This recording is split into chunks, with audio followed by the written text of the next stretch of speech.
नमस्कार, मी पंजाब डक. सांगायचं झालं तर पूर्व विदर्भ, पश्चिम विदर्भ, दक्षिण महाराष्ट्र, उत्तर महाराष्ट्र, कोकणपट्टी, खानदेश दररोज वेगवेगळ्या भागामध्ये पाऊस पडत जाईल म्हणून हे प्राथमिक स्वरूपात अंदाज घ्यायचा आहे. पण काय झालं, हे करत असताना मला उत्तर महाराष्ट्रातल्या शेतकऱ्याचे फोन आले.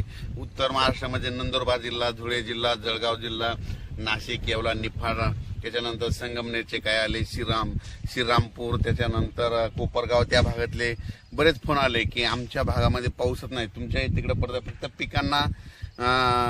पिकांना पाहिजे तसाच पडतोय. तर मग पाऊस कधी येईल? तर उत्तर महाराष्ट्रासाठी खास करून एक आनंदाची बातमी की उत्तर महाराष्ट्रामध्ये 15 ऑगस्ट पासून ते 22 ऑगस्टच्या दरम्यान जोरदार पाऊस पडणार आहे. म्हणजे तिकडं ना तुम्हाला सांगतो 16, 17, 18, 19 नंतर चांगला अतिवृष्टी देखील काही ठिकाणी होणार आहे, मुसळधार होणार आहे. आणि त्यांचे फोन आले की आमच्या विहिरीला पाणी आलं नाही.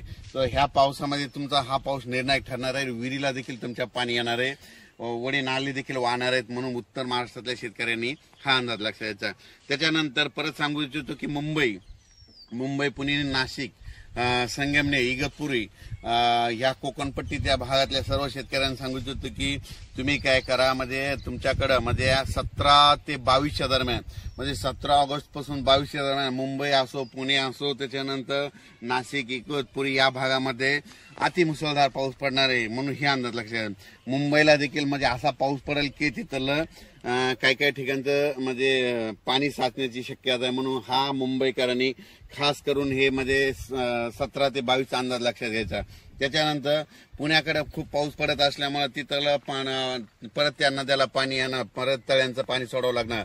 त्याच्यामुळे परत पूर परिस्थितीमध्ये सांगली, कोल्हापूरकडे तिकडे परत पूर परिस्थितीला सामोरं जावं लागणार. म्हणून तिकडे देखील नद्याला पाण्याला पूर येणार आहे. म्हणून हे अंदाज सांगली, सातारा, कोल्हापूर या शेतकऱ्यांनी लक्षात घ्यायचं.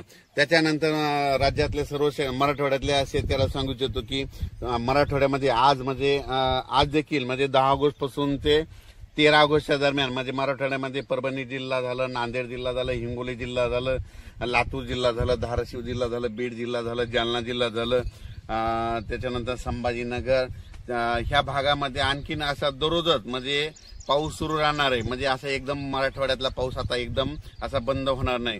आणि सगळ्यात महत्वाचं सर्व शेतकऱ्यांना महाराष्ट्रातल्या सांगू इच्छितो की राज्यामध्ये मागच्या महिन्यात कसं समजा थोडी उघाड दिली होती, खंड म्हणजे 10-15 दिवस पाऊस पडला नव्हता. तर हे ऑगस्ट महिना संपूर्ण पावसाचाच जाणार आहे, याच्यात उघाड भेटणार नाही. म्हणून शेतकऱ्यांनी काय करायचं, जशी वेळ भेटत तर काय होणार आहे की सकाळी 9 ते दुपारी 2च्या दरम्यानपर्यंत थोडं हवामान कोरडं राहील, ऊन पडणार आहे. तितक्यामध्ये तुम्ही काय करा, हे 14 तारखेपर्यंत शेतकऱ्यांनी कामं करून घ्या. कारण की 15च्या नंतर राज्यातला पाऊस वाढतच जाणार आहे. 15च्या नंतर परत सांगायचं तर पूर्व विदर्भ म्हणजे 16 तारखेपासून तर 22 तारखेच्या दरम्यान पूर्व विदर्भात देखील खूप मोठा पाऊस राहणार आहे. म्हणून पूर्व विदर्भातल्या 6 जिल्ह्यातल्या शेतकऱ्यांनी हा अंदाज लक्षात घ्यायचा. म्हणजे नागपूर, वर्धा, भंडारा, गोंदिया, चंद्रपूर, यवतमाळ, त्याच्यानंतर वाशिम, हिंगोली, त्याच्यानंतर बुलढाणा, अकोला, अमरावती या भागात देखील म्हणजे ह्या 16 ऑगस्ट पासून म्हणजे 15 ऑगस्ट ते 22च्या दरम्यान चांगला मोठा पाऊस पडणार आहे, वडे नाले वाहणारा पडणार आहे. म्हणजे 14 ऑगस्ट पासून ते 22 ऑगस्टच्या दरम्यान जोरदार पाऊस पडणार आहे. म्हणून हा अंदाज लक्षात घ्यायचा.